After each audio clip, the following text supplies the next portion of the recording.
Welcome to the Actor's Choice, where the actors and actresses have a chance to talk about themselves and their careers. Join us now for the next hour as we explore the marvelous industry of acting by actors and actresses from today's exciting show business world. And now, direct from Hollywood, here's your host, Ron Brewington. Hi, everybody. I'm Ron Brewington, and welcome to the Actor's Choice. Roll it, Tony.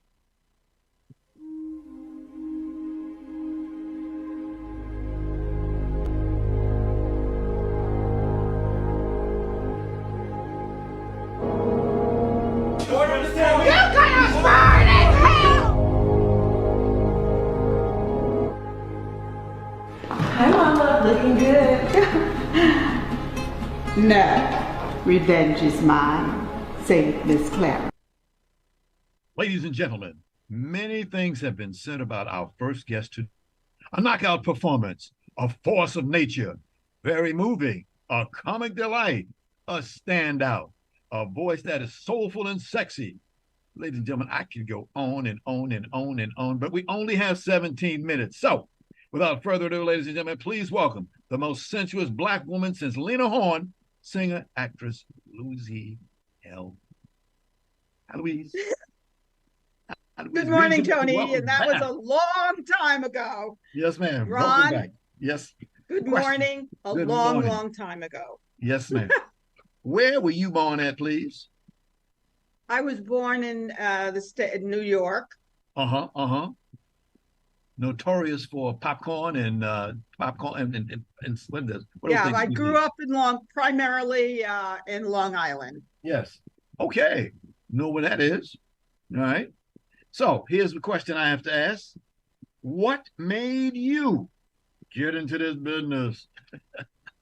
Tony and Ron, when I was little and watching TV, I had always felt that I'm supposed to be in there or doing that. I think I was in a past life a performer. Okay. All right. Take us back to the education and training that you got when you were going to school years later. What I did was because I've been telling my guardian so much that I wanted to learn, do that. When I was about in, I guess, 8th grade or so, we found one of those little schools in the middle of Broadway in New York that taught, dancing, singing, acting, everything. Not really good, but I would go every Saturday. She would send me in town on the Long Island Railroad. My older cousin would pick me up and take me to class, and vice versa, pick me up, put me on the railroad, send me home. And one day in school, one of the teachers spoke to her and said, "Why are you wasting money on that? You should," because she really can sing. And they suggested I go to the Juilliard School of Music.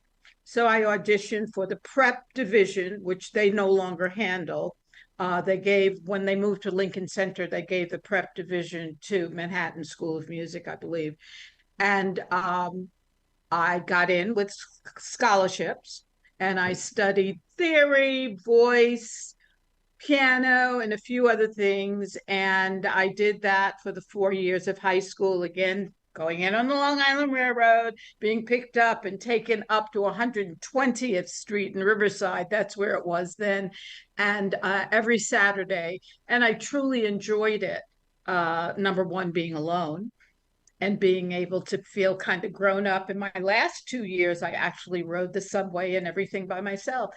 And then I went to Howard University, where I was a music major, but I wasn't dealing very well with the music department, and I switched over to drama major with a music minor, because I always felt that the voice, it was there, but the musicality, maybe not so much, but the interpretation of words in music was my forte, and I can act. I even wrote plays when I was in elementary school. Okay. One thing that happened is that when you were in Howard University, there was a place called Wings and Things. Remember that restaurant down the hall from the. I believe it was still there when I went. Yep. Yeah. Still there. Okay. So you came here to Hollywood. You did a little stage work. Came to Well, Hollywood. actually, I didn't plan to come to Hollywood. You I did. came here.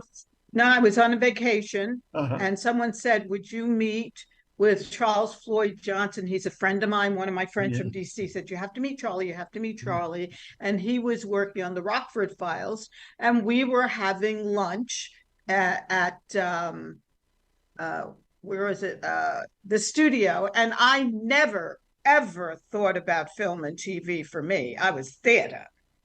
And we sat there, and suddenly a PA came downstairs and said, "Charlie, we have to do a reverse shot." Now, I have no idea what they're talking about because I know nothing.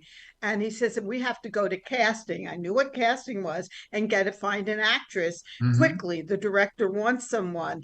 And I was going, "Oh, this is why I'm not out here. This is like crazy stuff." And Charles looked at me and he said, "Well, I understand she's really a good actress, so let's just take her upstairs and do it."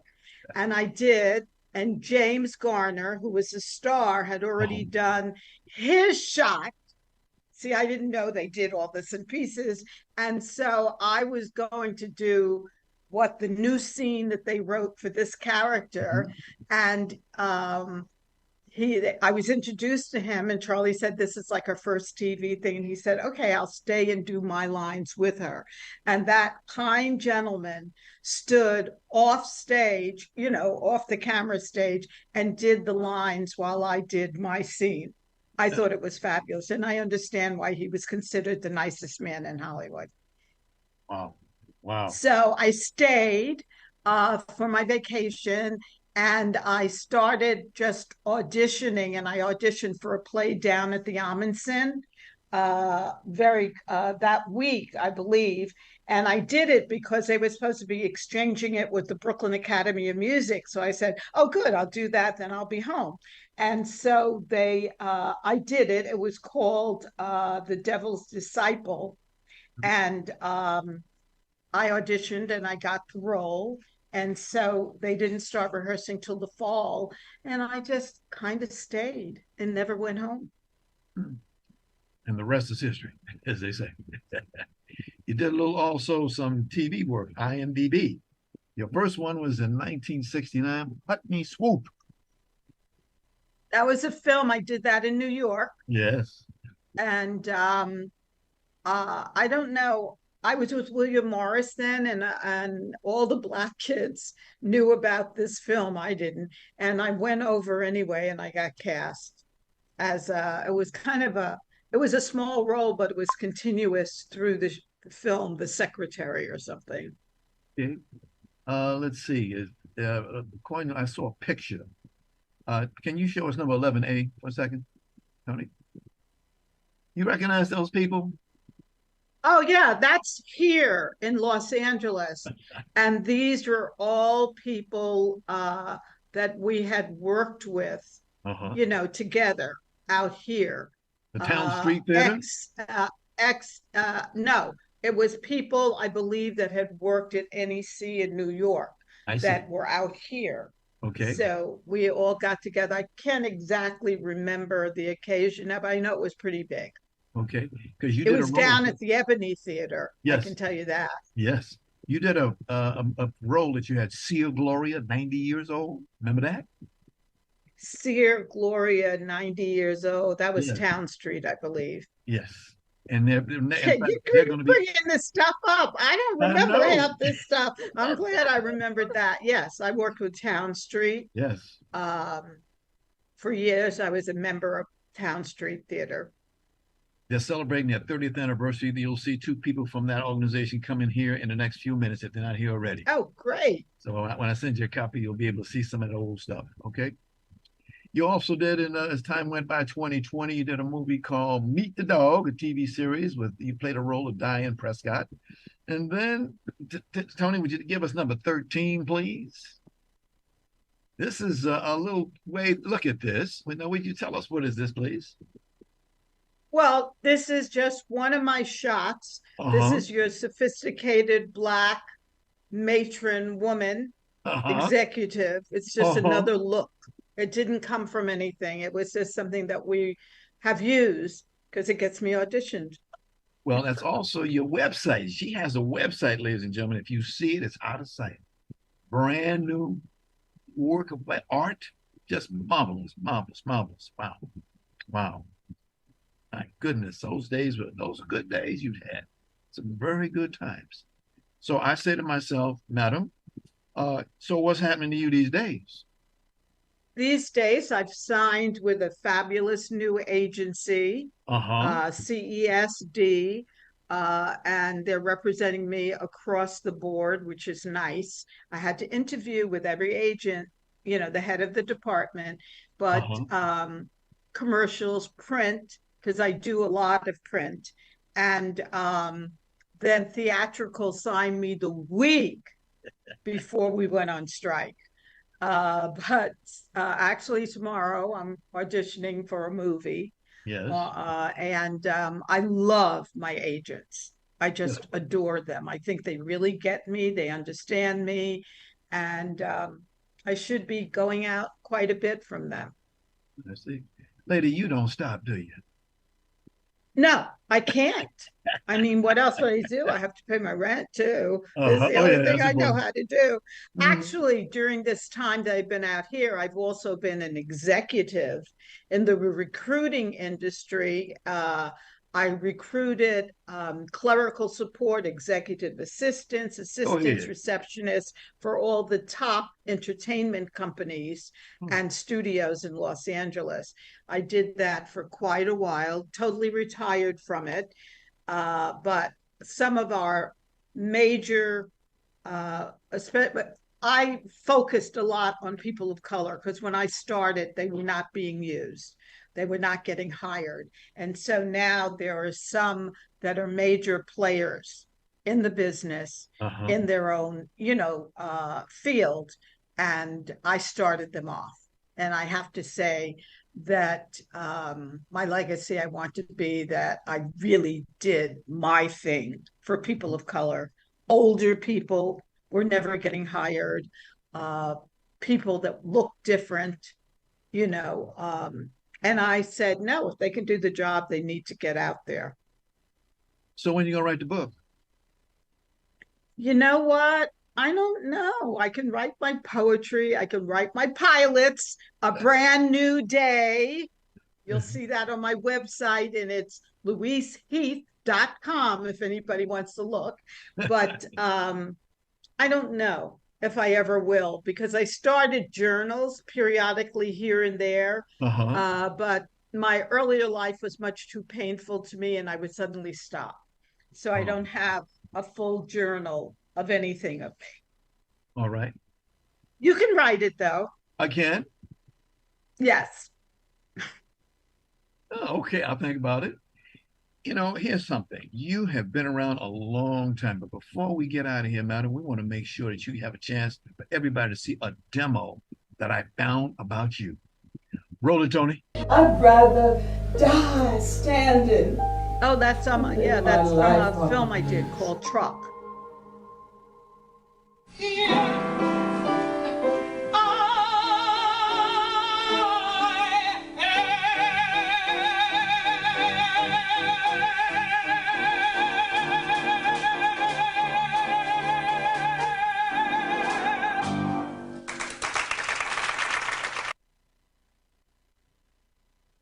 Wow, look at all. When I saw that, I said that has to be seen before we get out of here, including telephone numbers and things like that. But also, look at that lady and what she has been doing all these good years, of course.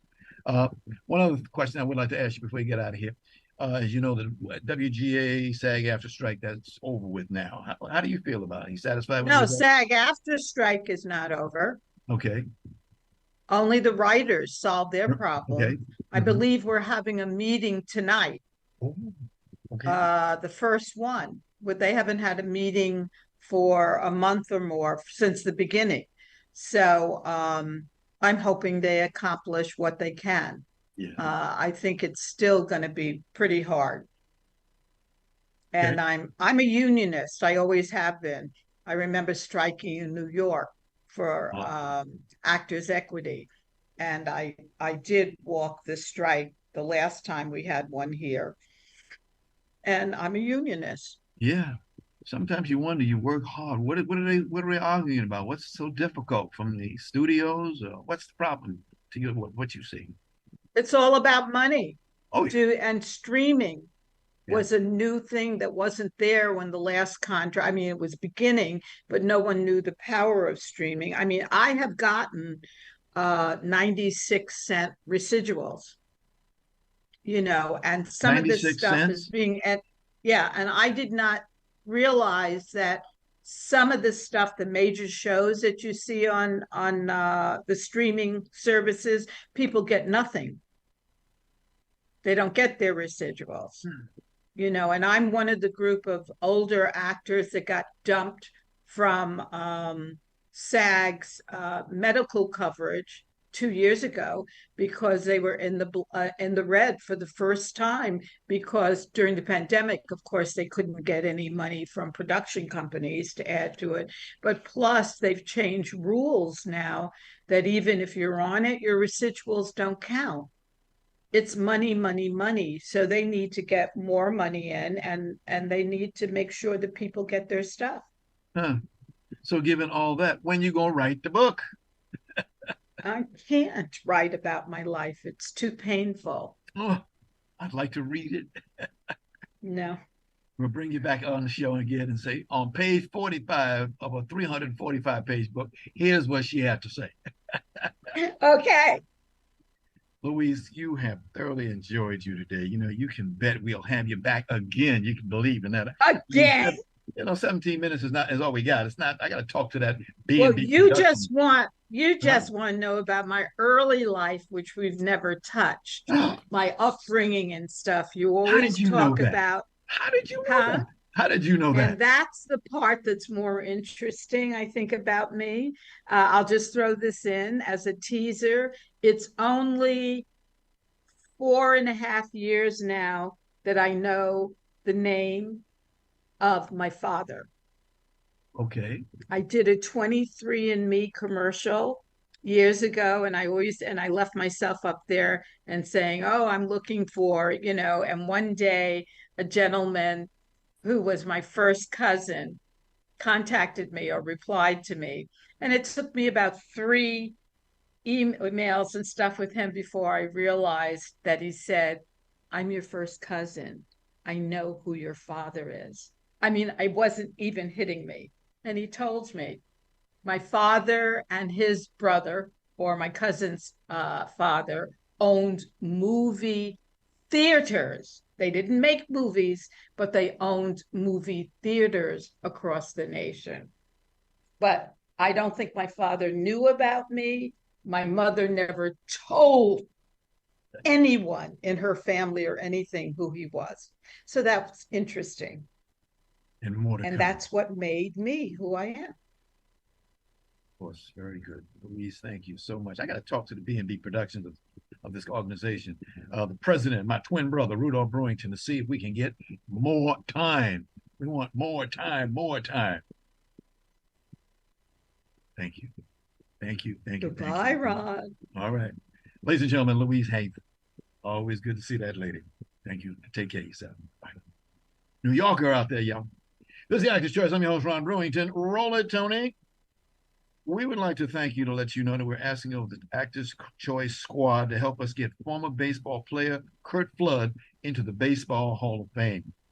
Now, Curt, who passed away January 20th, 1997, was the husband of one of our wonderful guests, a dear friend, renowned actress Judy Pace. Please go to our office at 213-349-3941. That's 213-349-3941 if you have any questions at all, okay? So we sincerely thank each and every one of you for being there with us. We need to get this baseball player the right thing, okay? Roll it, Tony. Hey, how you doing, Ron? How are you? Can you hear me? Ladies and gentlemen, you just seen the reason.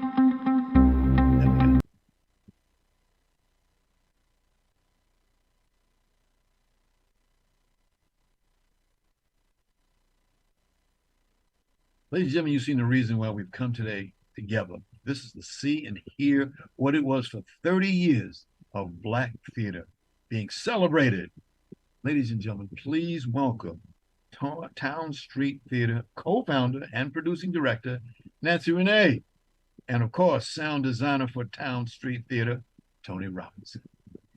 Greetings and hi, now you can talk now, brother. Now you can talk. Oh, okay, all right, okay. Good to see you. Good to see you. Good to be seen. Greetings, Nancy and Tony, and welcome once again to the Actor's Choice. I'm very, very happy to have the both of you here today at this time. Okay, so here's my first question. My first question is somewhere in here. I know it's hiding up in here. I see it. It says in no many places, it's TST. Now, when you hear the word TST, a lot of people don't understand that. That's Town Street Theater Play and Film Festival. Can you show us that first video, that Tony? There you go. There you go. That's the logo. Seen it for a long, long time. Long, long time. And it's just a beautiful 30 years. Huh? I said 30 years. 30 years, my goodness. Oh, my God. Why and how it started, Town Street Theater? How it started. Nancy Davis and I met many, many years ago, last century, back in the 80s. And I always say we had similar ideas about sitting around waiting for the phone to ring in Hollywood. So we decided to produce a play. And our first grant was after the LA riots in 92. Okay. And the city put out a missive that said, "Can the arts help heal LA?" And we got our first grant to do something that we called The Play's the Thing. And we found new playwrights, actors, directors from all communities in LA. And we did the plays once a month at the William Grant Still Arts Center, which is off of La Brea on Washington, I believe. And 1 month they double booked their space. And Nancy's then boyfriend, now husband, our third co-founder, Nathaniel Bellamy, who was a downtown artist, had a loft downtown before downtown was a thing. And he said, "Let's do the show downtown." And we said, okay. We're like, no one's coming downtown for theater. And about 90 people showed up. We went, aha. And so for our first 7 years, we had a beautiful downtown loft theater. And we presented plays down there, many memorable, wonderful plays. In fact, our signature play, Passing, that's where it started downtown. And then in 2004, we found the building was sold and we found a new theater home. And we have been in residence at the Stella Adler Theater in Hollywood, which is Hollywood and Highland. And we've been there since 2004. And that's where our upcoming 12th annual Play Festival, Town Street Theater Play Festival, and this year we're adding a film festival, will be. Can you show that one for us, Tony? Number 34. The picture that we have that brings it all out to you. Okay, the next one, please. There it is. That's it. A lot of stuff that happens here. The state of live theater today. Why is Black theater groups important for increasing social justice? Tony, what do you think? Well, it's a simple question. If we don't tell our stories, who's going to? Okay, and our stories have been told through the eyes, shall we say, of the majority population. Okay. I mean, D.W. Griffith felt that he was telling part of our story. And we know how well that turned out. Yeah.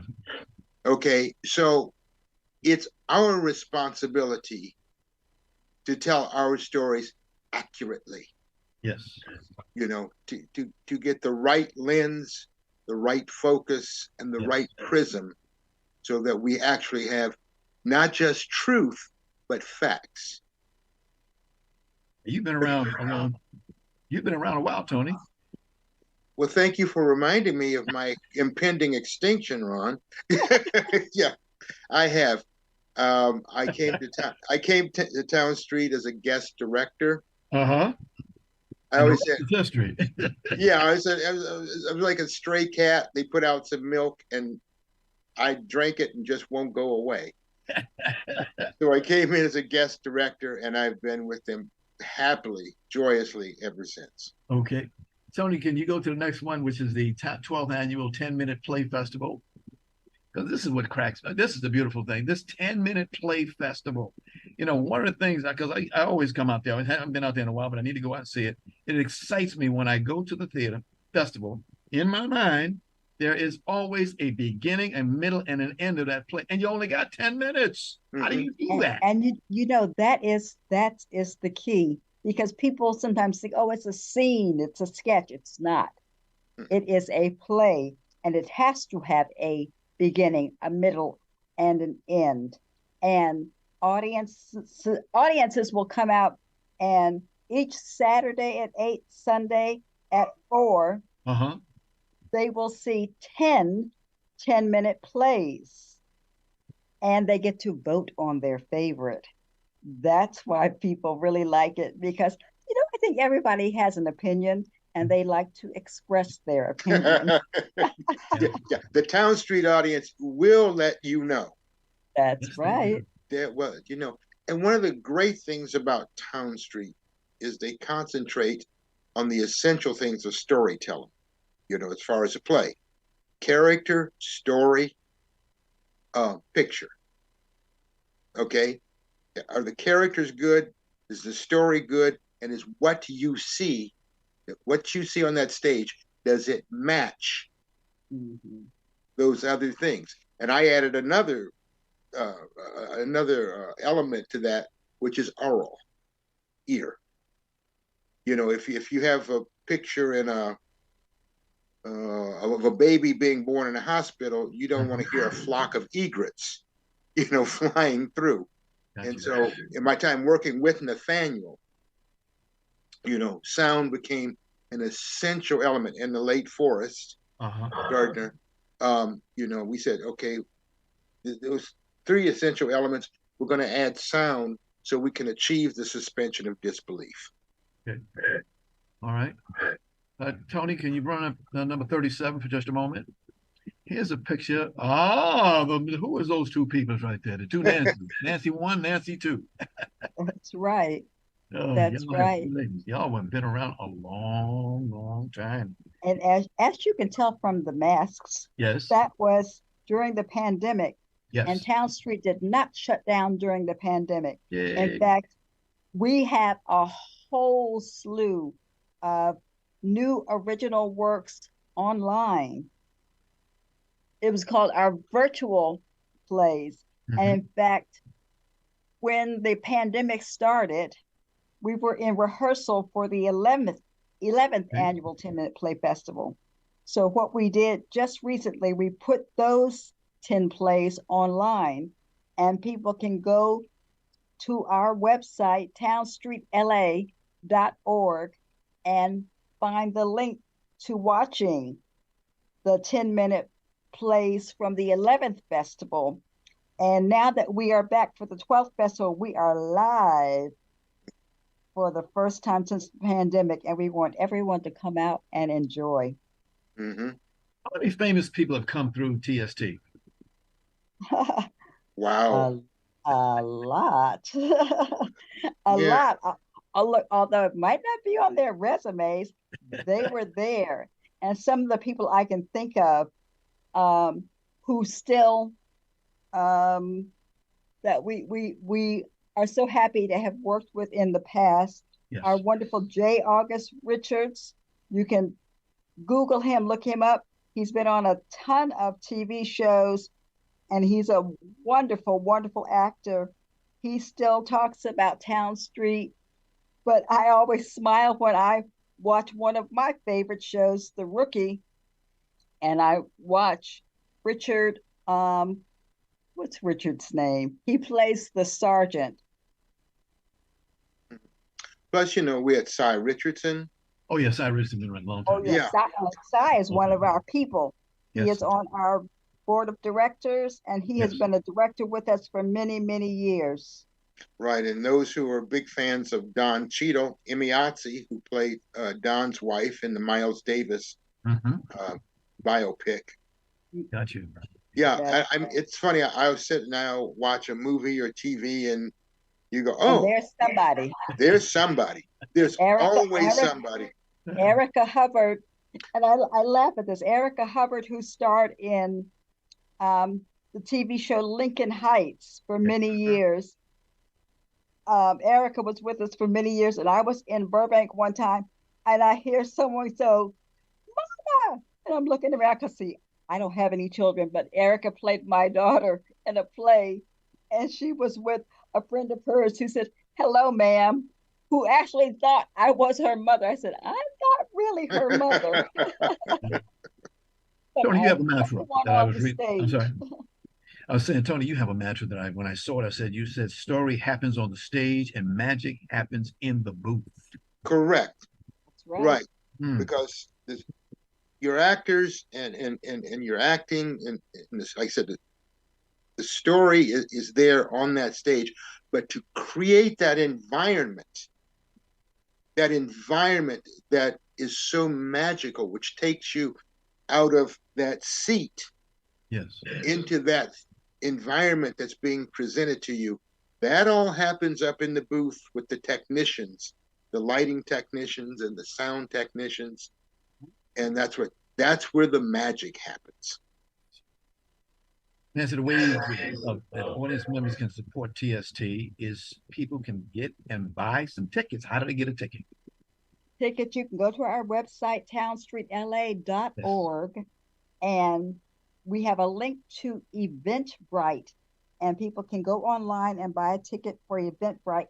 And we have a special thing this year. For the first time on Friday nights, we have the 10-minute film festival. And each Friday, we have 4 wonderful short films, and people can buy a special pass. So in other words, you can buy a $10 ticket for the Friday films and a $20 ticket for the plays. So it's a total of $30, which is a $10 discount. And the festival is October 6th through October 22nd. Friday nights for the films at 7:30, and for the plays Saturday at 8 and Sunday at 4. Okay. Tony, could you show that picture, please? There's a picture that people recognize.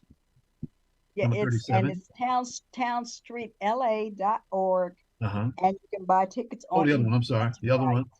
Can you go to 38? Excuse me, 38. That one. Oh, there it is. There you are hiding over there in the corner. Look at you guys and girls. Takes you back. Who's that gentleman in the front?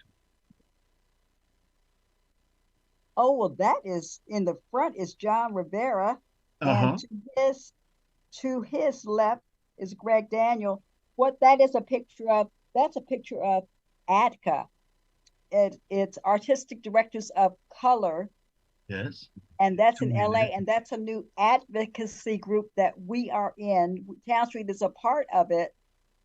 And that's Nancy Davis to his on the other side. And what we're trying to do, we realize that funding for theaters of color is so, excuse my French, it's really piss poor. It's really, really, really bad. And coming out of the pandemic, we need to collaborate and combine more. So all of those theater makers that you saw in that picture have come together to demand that grantors see us as viable and see us as a major part of knitting this community, this theater community together. And also for sustainability, what we have to do is to know that when Tony and myself and Nancy Davis and Nathaniel Bellamy are all gone, the theater will still be there. and someone will be there to carry it on. Right. We just showed a picture of where your location is on Hollywood Boulevard. Here's another picture. That's the Stella Adler Theater, 6773 Hollywood Boulevard, and that's the theater.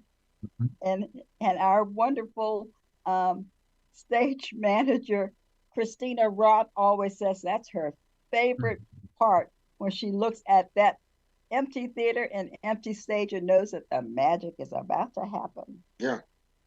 Wow. How can the performing arts get informed, build awareness, and heal? How can that happen? How can it happen? Come to the theater.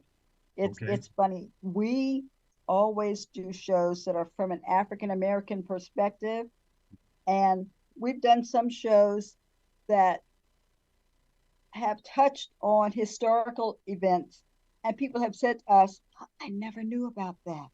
And one actually said that he preferred to come to the theater to learn about his history as opposed to school. I said, well, we can only do but so much because we have limited amounts of money.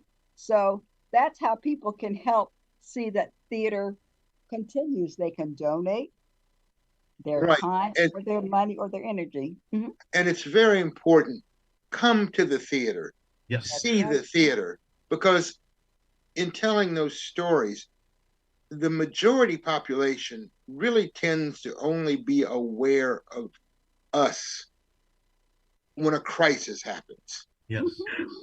You know, it's like we exist at all times. So what they discover, many of the audience, is our stories are human stories. You know, and the basic goal of all humanity is to live indoors, eat on a regular basis, and have our children outlive us. Yes. And so when they come, there's an awakening, there's a revelation, there's an epiphany of, oh, it's not a they, it's an us. New generation coming in now, seeing new things, doing new things. Mm-hmm. Indeed. Yeah. A lot on those plates. A lot on your plates. And that's the wonderful thing about Town Street. Yeah. You know, it's your talent. What do you bring, and what kind of human being are you? And don't forget your attitude. Oh, yeah. And that starts at the top with the two Nancys and Nathaniel. If your attitude doesn't match what's happening there at the top, you aren't going to last. That's Renee. She's grinning. You hit it right on the head there. My goodness. Nancy and Tony, I most sincerely want to thank the both of you for being here to share with us 30 years. That's right, 30 years of Black theater. Ladies and gentlemen, you got to go see this tremendous performance. Nancy, one more time, tickets and dates, please. October 6th through October 22nd. Friday night films at 7:30 p.m.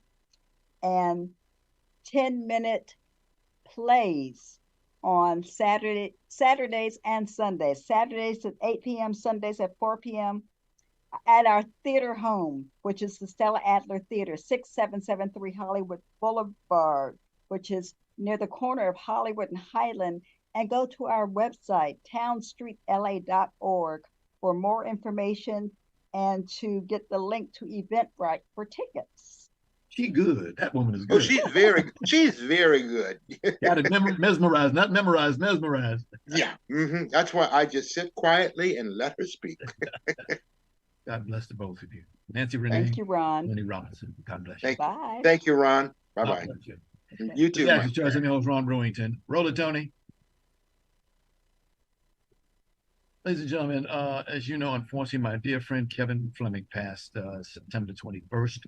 There's a picture of him when he was in his good days. He was suffering pancreatic cancer for a long, long time. His prayers for him and his family, but they are in need of financial assistance. If you would please help them out a little bit. There's a number that has been put up there. If you please go to I most sincerely thank you. May Kevin Fleming rest in peace. Brother Tony.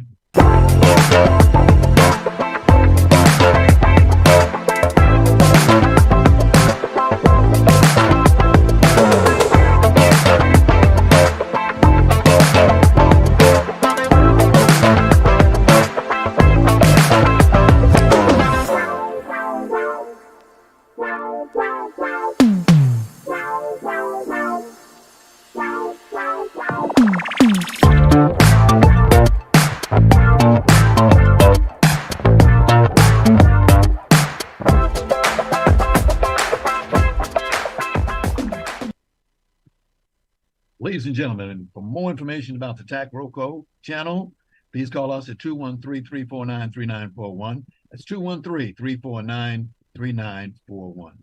Okay, Tony, would you roll that couple of photos here for us? Ladies and gentlemen, my next guest today is an outstanding playwright. She has written a new play called Rise, which is presented by Company of Angels. If you would, ladies and gentlemen, please welcome Kimba Henderson. Well, greetings, Kimba, and welcome to the Actors. Hi, everyone.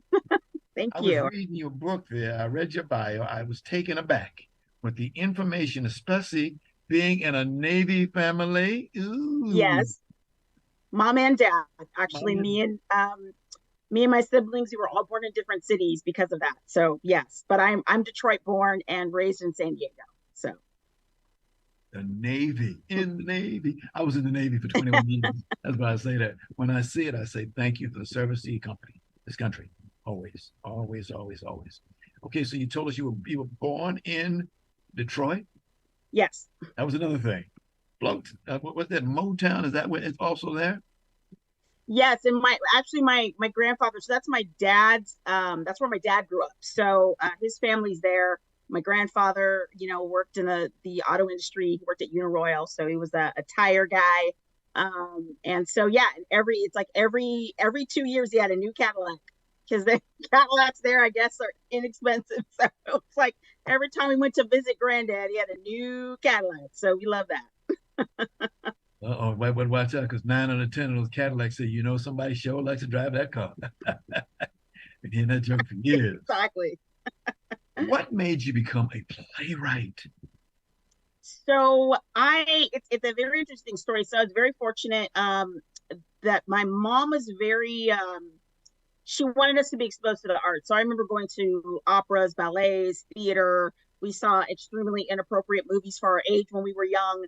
But they were all very good and well made. And so I think that just really put me in this place of being infused with the arts at a young age. And so I knew I wanted to do something. And so I started out acting. And then I even at a young age, I knew I was like, there's not enough material for African-American women. And so I was like, well, I guess I'll be a writer then. Like, it literally was that easy for me to kind of make that decision. But I think what really cemented it for me was I studied dramatic writing at New York University, the Tisch School of the Arts. Mm-hmm. And I remember walking into our classroom. So our classroom, the first class I had was 10 people. It was really about finding your voice. My instructor was sitting by the window smoking a cigarette. So that was really new, because I'm from California. We don't smoke cigarettes in class, but he does. So I remember writing this 10-minute play, and then we would have people in the class, other writers, they'd read the roles. And so we could hear it, we could learn, we could talk about it. And a mid-level argument broke out over my play between the playwrights in regards to the material. And I remember being in my seat and kind of thinking oh my gosh, I just wrote a play. I'm not Spike Lee, right? I'm just trying to write a play and tell a story. I'm not trying to get people to set stuff on fire and blow up things. So I remember feeling kind of embarrassed and shocked. And then I looked at my instructor, and he kind of grinned at me and winked, this is what you want. You want people to be so impassioned by what you write. Not that they get in a fight, but that they want to talk about it, that there's differing perspectives on it, and people can have a conversation. And so that's when I knew, this is what I want to do. I want to make people think. I want to make them feel. And I want to inform them of new and different things, and have them walk out, whatever they've seen, walk out and have something to talk about. So that's what cemented it for me. So it's a bit of a journey, but that's what cemented it for me. I have to make an announcement. As of the 2nd of this month of this year, February, you are a TV drama fellow in Fox Entertainment's Writer Incubator program. Congratulations. Thank you. Only the best of the best gets into that program.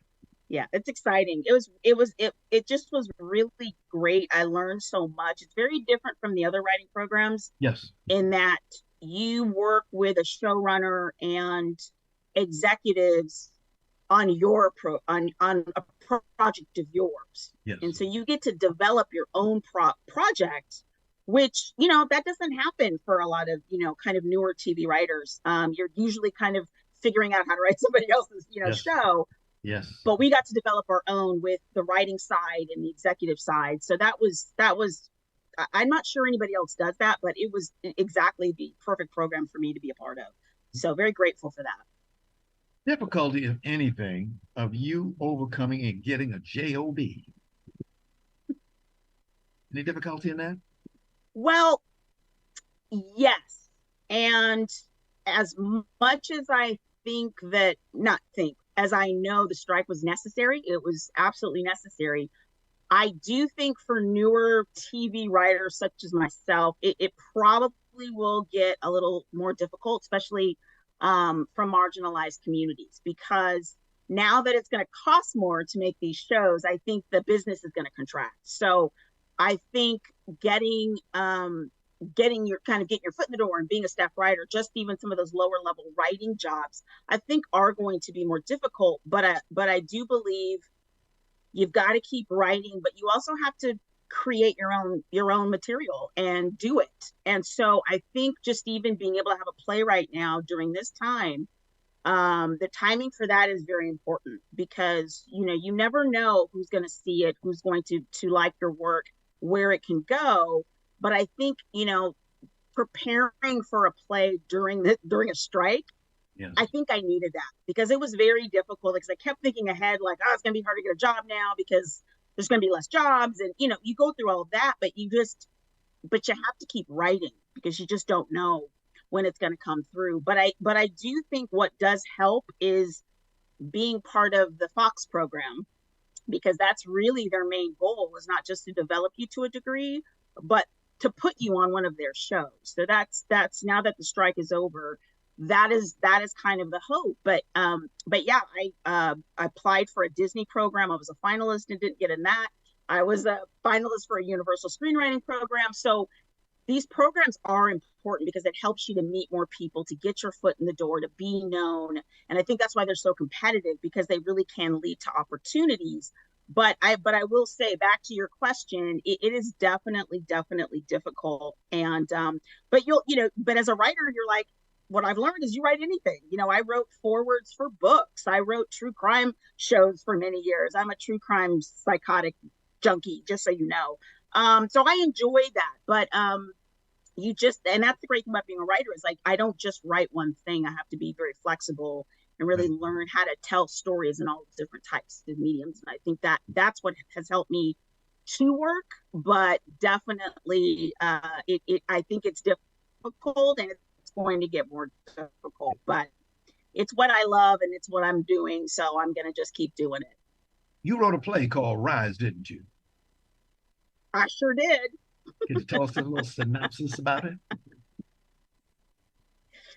Yeah, so I'll tell you a little bit about the development of it too. So I was approached by the Company of Angels to write a play about the Black presence in Boyle Heights, and I told them, as soon as I got this email, I said, you had me at Black Boyle Heights, because what I know about Boyle Heights is an overly, like, predominantly Latino neighborhood. I had no idea that during kind of like the early 20th century up to about the 1970s, it was a very diverse community. So it was Black, Jewish, Japanese, Latino, and then also kind of white Europeans that had come over. And so it was considered the Ellis Island of the West Coast. And these folks all lived together, and not just like got by, but they were friends. They were in each other's homes. They celebrated each other's faith, each other's, celebrations. And so they lived together. And I was so moved by that, because I'm like, we have a hard time doing that now, and really celebrating the humanity of each other. So I was very attracted to it. So coming from a African-American perspective, I think listening to, we did story circles. So we had people from the neighborhood come and tell us their stories about Boyle Heights. And they would light up about being raised in this, kind of multicultural haven. And so the question for me was like, well, why'd you leave? Like, I just, I'm like, this was so great. Like, why'd y'all leave? And there would just be these different answers. But I think that's what really drove this, is a woman born and bred, an African-American woman born and bred in Boyle Heights, doesn't want to leave, and the impact that has on her life and her family. And so this story tells the story of Emmeline And we actually tell the story backwards. So you meet her in an advanced age. And as you go back in time, you get to the mystery of why she does not want to leave. But in that time, you're also seeing her relationships, her family, her connection to Boyle Heights, why it's so important. So you get to learn a lot about Boyle Heights in the 1940s, the 50s, the 60s, the 90s, and then in the 2000s. So you get to really see as well how this neighborhood changed and how this woman basically stayed, not, she didn't stay the same, but this is her home, no matter how this neighborhood changes. And so we're telling her story from an African-American perspective. Got you. October the 6th through November 5th at the Company of Angels, 1350 San Pablo Street in Los Angeles. There you see a picture of it there. All prices, $25. Not bad. NB, not bad. 8 cast members. I would say, here's a pro tip, Ron. If you can get 10 people together, group rate is half price. Oh, so, I'm going to tell George. I'm going to tell George what you said. I like that. Good idea. My goodness. Kimba, you are well known in this business. I see you've done a lot of good stuff. We need to get you back real quick at another day. If you love it. Would love it. Ran out of time, but we'd love to have you. Again, Rise, October 6th through November 5th. Come and see it. Go see it, ladies and gentlemen. Okay. Thanks so much, Ron. Hey, oh, my pleasure. Kimba, thank you for being here today. I know we all learned something about the neighborhood, and please thank your publicist, Susan Gordon, for making it possible. Yes, I will. She's quite a lady, quite a lady. Thank you very much, man. I want to thank our sponsors, Harvey Branford Photography as an Art, Ron Irwin's Lose Life, The Way You Lose Weight, Larry Buford, Book to the Future, Time Travel, Message in a Capsule, State Farm Agent Carl Green, oh yes, good friend, and veteran actor Rob Brownstein's Actor Training and Actor Space. And much, much thanks to our guest today, actress, singer Luise Heath, Town Street Theater co-founder and producing director Nancy Renee, Town Street Theater sound designer Tony Robinson, playwright Kimba Henderson. The Actor's Choice is a presentation of B&B Productions. Rudolph Brewington, president, Sydney Chandler, executive producer. Special thanks to our ever-growing audience. Be well. I'm Ron Brewington. We'll see you next time. Take care.